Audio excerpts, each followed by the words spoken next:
महाराज जी अक्सर कहते हैं कि यह शरीर और मन अभ्यास के गुलाम हैं। आप जितना ज्यादा अभ्यास करोगे उतना ही मन काबू में आ जाएगा। अगर आप 21 दिन तक लगातार इन 8 नियमों का कठोरता से पालन करते हैं तो आपके भीतर की मलिनता नष्ट हो जाएगी और शांति का उदय होगा।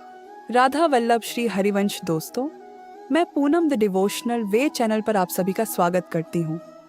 आज के इस वीडियो में हम बात करेंगे प्रेमानंद जी महाराज द्वारा बताए गए उन 8 नियमों की जो हर किसी की जिंदगी बदल सकते हैं।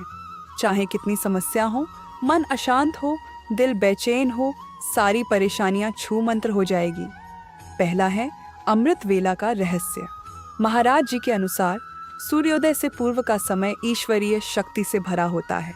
सुबह 3:30 से 4:30 के बीच हर इंसान को बिस्तर हटा देना चाहिए। इस समय जागने से बुद्धि तीव्र होती है और सात्विक ऊर्जा का संचार होता है। आलस्य का त्याग ही भक्ति की पहली सोपान है। अगर आप लेट तक सोते रहते हैं, सूर्योदय के बाद उठते हैं, तो निश्चित ही आप नरक प्राप्ति का मार्ग खोल रहे हैं। लेट तक सोने वाला इंसान कभी भगवत मार्ग पर नहीं चल सकता। दूसरा नियम है नाम जप की प्रधानता। महाराज जी हमेशा कहते हैं कि कभी भी आपकी जीभ खाली न रहे। महाराज जी का सबसे बड़ा उपदेश यही है, क्योंकि जितना ज्यादा खाली रहोगे उतना ही खुद का नुकसान करोगे। आप जिस भी इष्ट को मानते हैं, राधा कृष्ण राम शिव, उनके नाम का निरंतर मानसिक या वाचिक जप हमेशा चलता रहना चाहिए। काम करते हुए, चलते हुए या खाली बैठे हुए नाम चलता रहे। यह मन के कचरे को साफ करने का एकमात्र साबुन है। हमेशा सात्विक आहार ही ग्रहण करें, क्योंकि जैसा आपका अन्न होगा वैसा ही मन बनेगा। मांस, मदिरा, अंडा, प्याज और लहसुन का पूर्ण त्याग करें। बाहर का दूषित भोजन न करें। तामसिक भोजन आपके भजन को अवरोधित करता है। हमेशा शुद्ध भोजन ही ग्रहण करें। भोजन को पहले भगवान को भोग लगाएं और उसे प्रसाद समझकर ग्रहण करें। कम खाएं ताकि भजन में नींद न आए। चौथा नियम है वाणी का संयम रखें। महाराज जी अक्सर कहते हैं कि हमारी ऊर्जा का सबसे बड़ा क्षय व्यर्थ बोलने से होता है। बिना जरूरत न बोलें, किसी की निंदा, बुराई न करें और न ही सुने। एक दिन में कम से कम 4 घंटे मौन रहने की कोशिश करें। यदि कोई अपशब्द कहे तो चुप रहकर उसे सह ले। आपकी सहनशीलता ही आपकी आध्यात्मिक शक्ति है। अपराध से बचाव करें। भक्ति मार्ग में सबसे बड़ी बाधा वैष्णव अपराध या किसी का दिल दुखाना है। इन 21 दिनों में किसी का अपमान न करे, चाहे वह छोटा हो या बड़ा। यदि अनजाने में किसी का दिल दुखे तो तुरंत मानसिक रूप से या प्रत्यक्ष क्षमा मांगे। संतों, शास्त्रों और माता पिता के प्रति मन में भी कोई नकारात्मक विचार न आने दें। 5वां नियम है कुसंग का त्याग करना। संगति का रंग सबसे तेज आता है। ऐसे मित्रों और दृश्य माध्यमों, फिल्म, अश्लील रील, व्यर्थ की खबरें से दूर रहें जो मन में वासना या क्रोध पैदा करें। संतों के सत्संग सुने और धार्मिक ग्रंथों का अध्ययन करें। 6वां नियम है परोपकार और सेवा तथा दोष दृष्टि का त्याग। सब में मेरे प्रभु हैं, ये देखने का प्रयत्न करें। किसी भी प्राणी को दुख न पहुंचाएं। यदि संभव हो तो किसी भूखे को अन्न या प्यासे को जल जरूर दें। दूसरों में दोष निकालना बंद करें। केवल अपने दोष देखें और उन्हें सुधारने का प्रयास करें। मैं करता हूँ। इस भाव को मिटाना ही असली साधना है।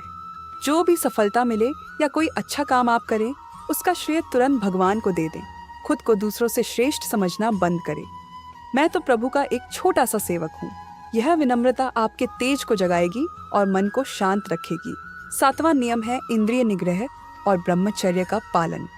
महाराज जी बार बार जोर देते हैं कि अपनी नजरें शुद्ध रखें। महाराज जी अक्सर कहते हैं कि पतन की शुरुआत आंखों से होती है। चलते फिरते अपनी नजरें नीची रखें या केवल अपने कार्य पर केंद्रित करें। सोशल मीडिया या रास्तों पर व्यर्थ के दृश्यों को देखने से बचें जो मन में कामुकता या तुलना पैदा करे।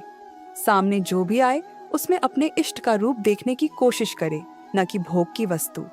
विपरीत लिंग के प्रति गंदी दृष्टि न रखें। अपनी आंखों और कानों को गंदा देखने और सुनने से बचाएं। वीर्य रक्षा और मानसिक पवित्रता ही आपको कठिन परिस्थितियों में स्थिर रखेगी। 8वां नियम है शरणागति और प्रार्थना। दिन के अंत में आत्मचिंतन।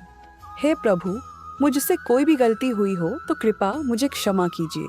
रात्रि का आत्मनिरीक्षण बहुत ही जरूरी माना जाता है। सोने से ठीक पहले अपने पूरे दिन का हिसाब करें। बिस्तर पर बैठकर 2 मिनट सोचें, आज मैंने कितनी बार नाम जप रोका? क्या मैंने किसी पर क्रोध किया? जो अच्छा किया उसके लिए ठाकुर जी को धन्यवाद दें, और जो गलत हुआ उसके लिए संकल्प लें कि कल इसे नहीं दोहराऊंगा। इससे मन की डस्टिंग होती है। सोने से पहले 5 मिनट एकांत में बैठें। प्रभु से कहें, आज जो भी शुभ हुआ वो आपकी कृपा है। जो भूल हुई उसके लिए क्षमा करें। मैं आपका हूँ और आप मेरे हैं। इस भाव के साथ निश्चिंत होकर सोए। हर रोज सोने से पहले एक संकल्प मंत्र बोलें, मैं शरीर नहीं आत्मा हूँ। मेरा लक्ष्य केवल भगवत प्राप्ति और शांति है। इन 21 दिनों में मैं अपने मन को झुकने नहीं दूंगा। अगर मन कहे कि आज रहने देते हैं, कल से करेंगे, तो मन को जवाब दो कि सिर्फ आज के लिए करना है, कल की कल देखेंगे। इस प्रकार आज आज करते हुए आप आसानी से 21 दिन पूरे कर लेंगे। महाराज जी कहते हैं कि 21 दिन में न्यूरॉन्स के रास्ते बदल जाते हैं। अगर आप इन 8 नियमों को हट के साथ पालन करेंगे तो 22वें दिन आपको संसार नया नजर आएगा और हृदय में राधा नाम की गूंज सुनाई देगी। इसीलिए अगर आप ऊपर दिए गए नियमों को फॉलो करते हैं तो आपका जीवन एक नई दिशा थाम लेगा और आप हमेशा के लिए जीवन मरण के इस चक्कर से छुटकारा पा लेंगे और भगवत मार्ग में चलने की वजह से युगल सरकार के चरणों में वास मिल जाएगा। राधा राधा।